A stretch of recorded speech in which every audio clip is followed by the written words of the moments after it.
pick two that are directly opposite each other. But guess what, if I picked sort of the two that were nearest to each other, it would put the screw nearer this end, and I'd be able to sort of slide it down the hole a little bit more. But that looks okay to me. So that's the truck puller motor. We've got the cap on the end of it. We are running out of grease. So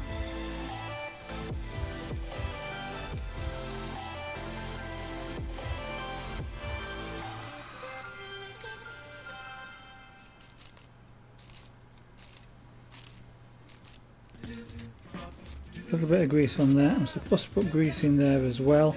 I'm going to save that and put it on the piece that goes into it, the ball that goes into it.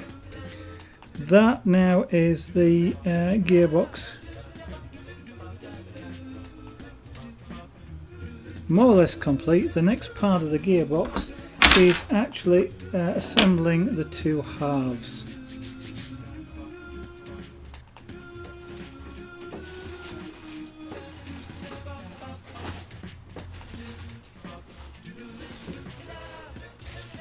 Which are in this bag here, which I don't need anymore.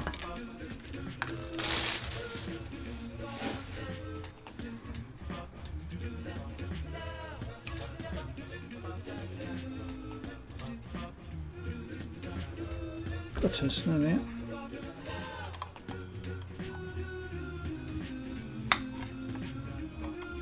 As I said before, cut these parts off. They come off a lot cleaner, and you may not even have to do any cleanup. Of course you don't have to do any cleanup anyway, but they come off a lot cleaner than if you try and twist them off. I don't need that anymore. So now what I want out is some screws. I want 5 of them and 5 of the nuts to go with them. BA? BA. Okay. Just checking I was in the right bag. There's 2 of the nuts.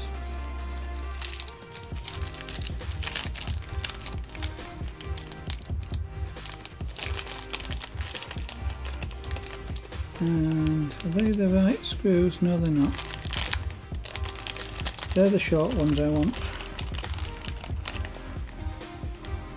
Get those. 1.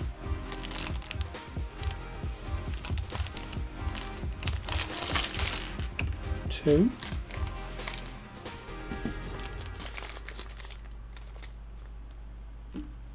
'Don't want those bits. 3. 3.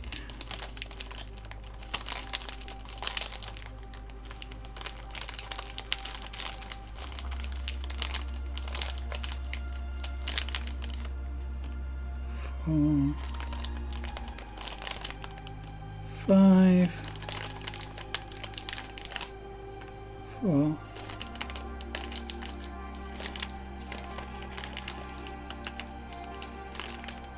And 5. These curved nose pliers are great for getting into bags like that.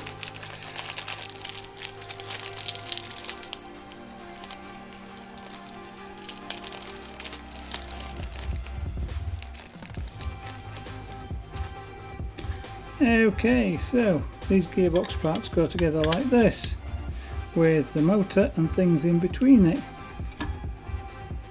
like that.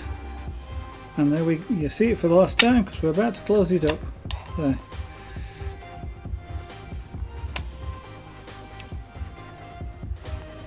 So, thread lock.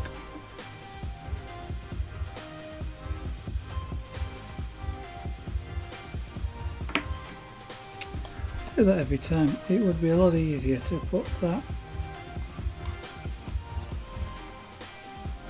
Put the thread lock on afterwards.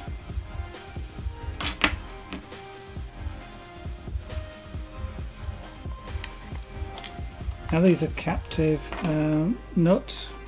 there's a recess on the other side of these, so you don't need a spanner.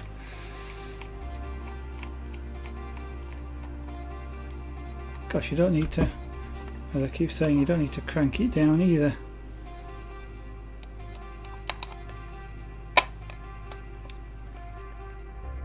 So the intent of this, whilst it's a gearbox, is it's pretending to be a motor. I mean, this is intending to look a bit like a diesel motor. So you're hiding a real gearbox in a pretend diesel.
And the final bolt goes in there.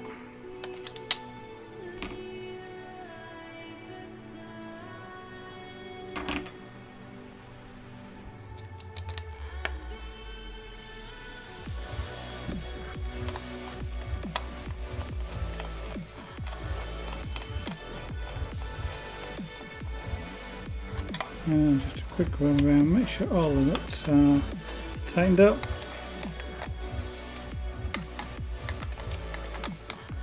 Which they are. And there we go, that's the motor. Complete with the gear change, which you can't see happening anymore, but trust me, I can feel the difference there. And if I pull that out, that's real stiff. That's third gear. Okay.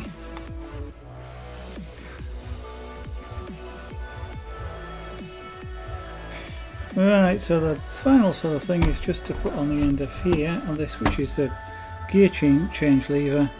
One of, well, two of these. One on each end.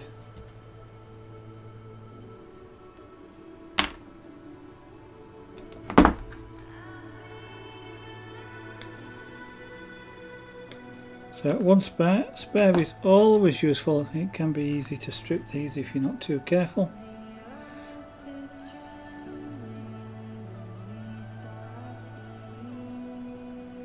They do give you the measurements as well, so you know exactly where to place this.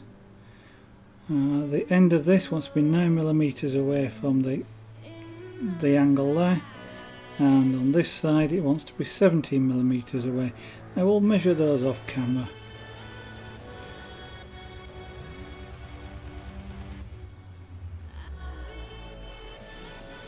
It also tells you which way up they want to be.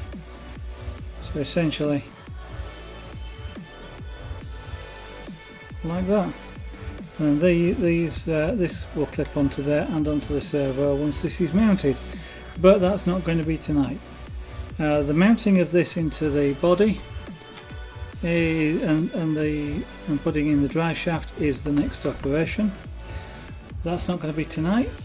It's Wednesday today, so that will be on Friday, which is when the next stream is. We'll mount this gearbox into the main chassis, and then we start with quite a few of the plastic parts, I think. I don't know what comes next.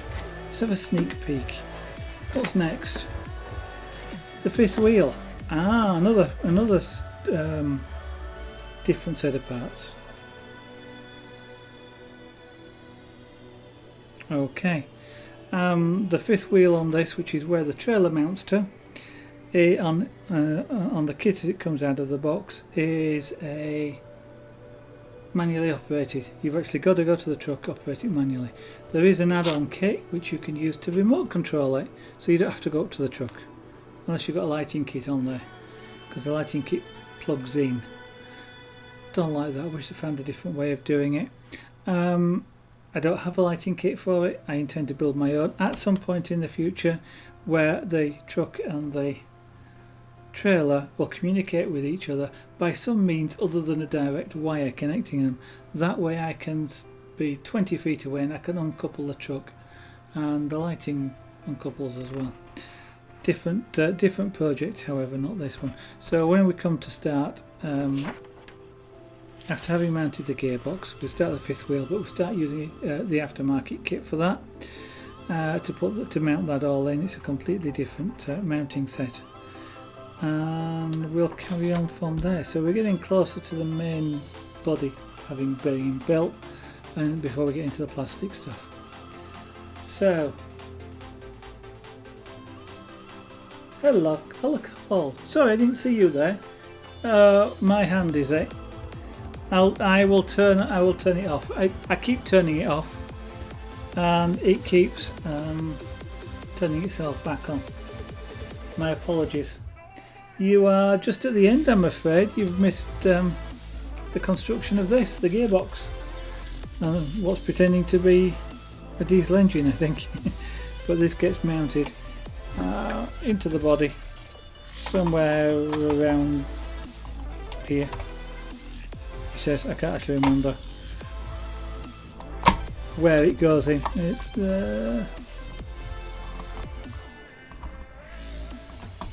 about there, I think, since that's the only place where the holes line up. So it looks like a sort of a motor, I guess. But we're going to do that on Friday. Well, at least what you can do is you can always watch the video if you want. Hello, since it will be available for a couple of weeks. But we'll start again on Friday, and 2 hours at a time doing something like this is quite a lot of work, actually. It's good to have a rest, take it in breaks, because it's very easy to make some mistakes. What has surprised me so far is I appear to have put the gearbox together without misassembling it. It seems to work. Every time I've tried that in the past, I've had to reassemble it about 3 times. Looks like I'm getting the practice is paying off. Indeed, yeah. I think, and I can't remember if on we're here on the last stream, but we completed the rear axle and the differential gear that goes with it. The whole. This is a 3-speed gearbox. Technically, it's a 3-speed synchromesh gearbox, so you can change gear on the move with it. And it's been the whole stream 2 hours assembling a gearbox. Doesn't sound much, but it's been sort of continuous work. Yeah. Well, the vids are available, and one advantage they do have is you can speed through them if you want, so you can see it done a bit faster. For anybody else who is watching that doesn't know, next stream will be on Friday at 7 PM UK time. That's 1800 hours GMT. If you click the follow button, of course you'll get the notification if you let Twitch tell you that, or if you follow me on Twitter, it's @Aragonart. Then I do tweet when I go live as well, and if there's any problem with me being able to stream or being late with streaming, I'll let you know on Twitter. And with that, thank you for watching. Hope I'll see you on Friday for the next stream, when we mount the gearbox and we start the fifth gear, the fifth wheel, the bit that the trailer couples into, and we'll see how far we get with that. For now, thank you again for watching, and bye.